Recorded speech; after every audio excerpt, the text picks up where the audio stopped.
Olá, hoje faz um ano que o meu livro O Século dos Invejados foi publicado e para comemorar essa data eu resolvi gravar sobre o primeiro capítulo.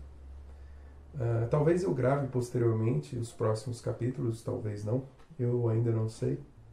Depende se eu gostar ou não do resultado.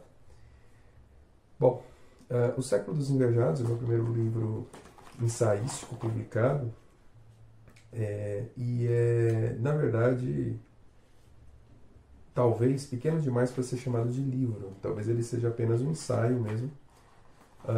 Eu decidi publicar como livro porque eu não tenho outros ensaios criados de maneira tão bem arquitetada, digamos assim, a ponto de unir com esse e criar um livro sobre ensaios escolhidos, ou seja lá qual nome eu daria para isso, né? Bom, o livro se divide em capítulos, naturalmente, são 10 capítulos, né? Tem um prefácio e mais 10 capítulos. O primeiro capítulo se chama O Pássaro da Inveja. O segundo capítulo se chama Inveja Existencial. O terceiro capítulo, A Inveja Possessiva. O capítulo 4, 4 pontos em perspectiva. O capítulo 5, A Inveja Projetada. Capítulo 6, Influencers e o Mercado da Inveja. O capítulo 7 se chama A Admiração como Abandono. O capítulo 8 se chama Inveja como Reivindicação. O capítulo 9 se chama O Século dos Invejados. E o capítulo 10 se chama A Possibilidade Chamada Amor. Bom, eu vou comentar o capítulo 1. E antes disso, eu vou comentar o prefácio também. Eu não ia fazer isso, mas eu acho que vai ser legal. Bom, quando eu era criança, minha mãe trabalhava como manicure. Ela ia até a casa de suas clientes e eu, como não tinha com quem ficar, ia junto. Nessas geralmente tediosas visitas, entre muitas histórias, reparei na recorrência de algo. As clientes de minha mãe falavam bastante de como eram invejadas. Outras pessoas invejavam, segundo elas, seus maridos, suas roupas, sua casa, sua vida. Ocorre que muitas diziam ser invejadas, mas nenhuma dizia invejar. A conta não batia.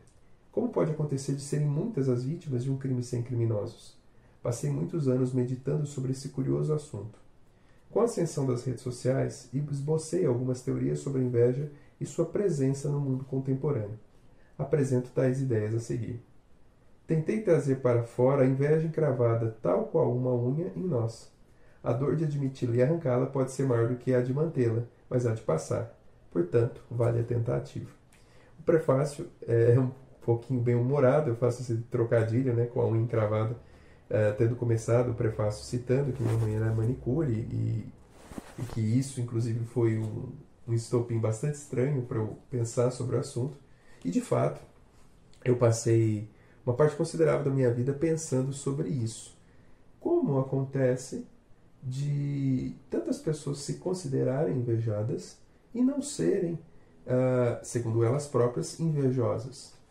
Simplesmente não há tanta gente invejando como há gente que se sente invejada, aparentemente.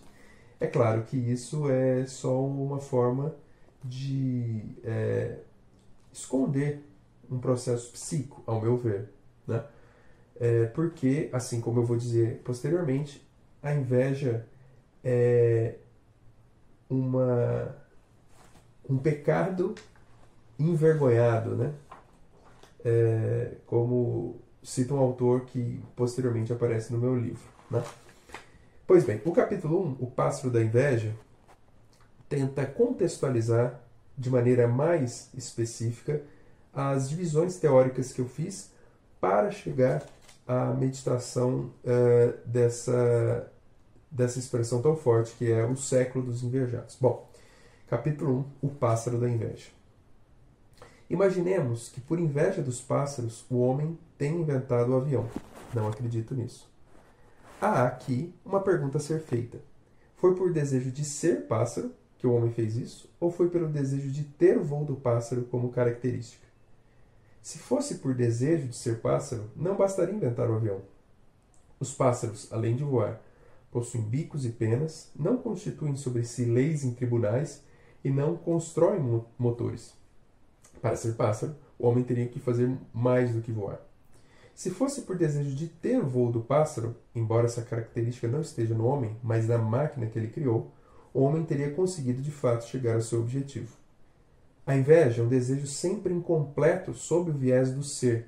Não é possível integralmente ser objeto de nossa inveja, já que a individualidade, por mais imitável que seja, é algo invencível em sua condição única. E a inveja pode ser saciada sob o viés de ter apenas por um período de tempo, porque ainda que possamos voar, invejaremos a liberdade dos pássaros, suas cores, sua despreocupação. Enfim, a inveja não cessa de lapidar novos desejos. Vou parar um pouquinho aqui a leitura para fazer um comentário inicial. Eu estou dizendo aqui, usando a metáfora do avião, e logo mais vai ficar evidente por que eu fiz isso, para dizer que, se a gente for pensar que os homens simularam o voo do pássaro no avião, o que levou isso a acontecer, se a gente pensar numa espécie de emulação, né, de cópia invejosa? Ele queria ser o pássaro, ou ele queria ter algo que o pássaro tem? Porque a inveja diz respeito a esse outro que tem ou é algo que eu não tenho ou não sou. E aí eu começo a pensar, bom, se a gente queria ser o pássaro, a gente nunca vai conseguir chegar a esse objetivo. Porque há uma individualidade em ser pássaro, assim como há uma individualidade em ser homem. É impossível vencer essa barreira. Agora, em relação ao ter, é possível que isso aconteça em alguma medida. Porque há coisas que o pássaro tem e que nós podemos ter também. Né? Bom, vamos continuar a leitura. A primeira forma, que invejo o ser e chamo de inveja existencial, tem como principal foco aquele que é diferente. Quero ser uma coisa que não sou, isto é, aquilo que difere de mim. A segunda forma, que invejo ter e chamo de inveja possessiva, tem como principal foco aquele que é igual. Quero ter uma coisa que algo semelhante a mim tem. Essas duas formas se confundem, dançam e se fundem muitas vezes. Santos Dumont, o inventor do avião e um excelente exemplo, dedica o seu livro O que eu vi, o que nós veremos, para aqueles que desejarem ver o nosso céu povoado pelos pássaros do progresso. Identificando o avião como um pássaro, ele também identifica o fruto da inveja com o objeto invejado. Aqui, a ave é igual ao avião e diferente do homem. Um pouco mais adiante, todavia, ele diz o seguinte. Aqui é uma citação do Santos Dumont, nesse livro que eu citei anteriormente. Enchem-nos hoje do mais justo entusiasmo os atos de bravura dos aviadores do fronte. Como nos encherá de orgulho a notícia da travessia do Atlântico que prevejo o próximo. Essa coragem, porém, que os consagra como heróis, creio, não é maior que a dos inventores, primeiros pássaros humanos, que após heróica pertinácia em estudos de laboratório se arrojaram a experimentar máquinas frágeis, primitivas, perigosas. Agora volto a falar eu, né? Reparem que agora são os inventores a serem chamados de primeiros pássaros humanos, metáfora do desejo de ser o criador da própria máquina antes chamada de pássaro. Aqui, as capacidades de voo da ave e do homem são iguais. Assim, a projeção de ter o voo da ave e de ser a própria ave se confundem nessas duas citações exemplares. Em um momento, a ave é diferente de mim, e eu invejo a sua diferença em ser. Em outro momento, a ave é igual a mim, e eu invejo a sua diferença em ter o voo. Antes de tudo isso, eu não acredito, como já disse, que o motivo do homem criar o avião foi a sua inveja em favor dos pássaros. Foi por um outro sentimento, também invejante, mais profundo e silencioso. Foi pelo desejo de ser invejado por seus semelhantes. Sentimento que chamo de inveja projetada. Bom, então essas são as três formas que meu livro vai trabalhar, né? A inveja existencial, a inveja possessiva e a inveja projetada. Essa inveja projetada diz respeito ao eu querer ser invejado pelo outro. Ou seja, quando eu ia com a minha mãe, né, fazer unha, quando ela ia fazer unha das mulheres, eu ouvi aquelas pessoas falando que eram invejadas com bastante recorrência. O que elas estavam fazendo era ter em si a inveja projetada do outro. No meu livro, eu vou falar sobre como isso é estimulado muito mais em tempos de redes sociais. Né? Bom, vamos continuar a leitura. Essa terceira forma diz respeito a sabermos como a inveja age em nossos corações e simularmos em nossa mente a inveja de outros sobre nós. Freud, em sua obra O Estranho, diz: quem quer que possua algo que seja a um só tempo valioso e frágil, tem medo da inveja de outras pessoas, na medida em que projeta nelas a inveja que teria sentido em seu lugar. A inveja projetada, assim sendo, é um espelho. Desejo ser invejado porque tenho em mim o reflexo de invejar. Toda a existência do que sente isso, então, passa por ações pelas quais ele gostaria de ser invejado. O desejo de se tornar rico, famoso e poderoso, pois, nasce desse desejo de ser invejado e demanda símbolos para esse sentimento. Ter um carro caro, um corpo bonito e uma vida feliz nas redes sociais para simular em minha mente o diálogo dos que acredito que me invejam. Além da inveja projetada, a inveja existencial e a inveja possessiva serão os conceitos que iremos trilhar no presente livro para construirmos o panorama geral do que chamo de século dos invejados. Isto é, a tendência contemporânea de haver indivíduos que vivam em prol de construir uma imagem invejada, mesmo que nem sempre invejável. Bom, eu termino com certa ironia também esse capítulo, mas a ideia é a seguinte. Nós, como pessoas que têm como se fossem vozinhas na cabeça, vivemos simulando em nós a inveja alheia. Isso é um processo natural, na medida em que nós, deste modo, medimos aquilo que é precioso e que nós fizemos. Né? Ok. O problema é que as redes sociais, como algo que em alguma medida substituiu em importância a própria realidade, não apenas é um espaço para exercitarmos isso, é também um espaço que estimula isso até a morte.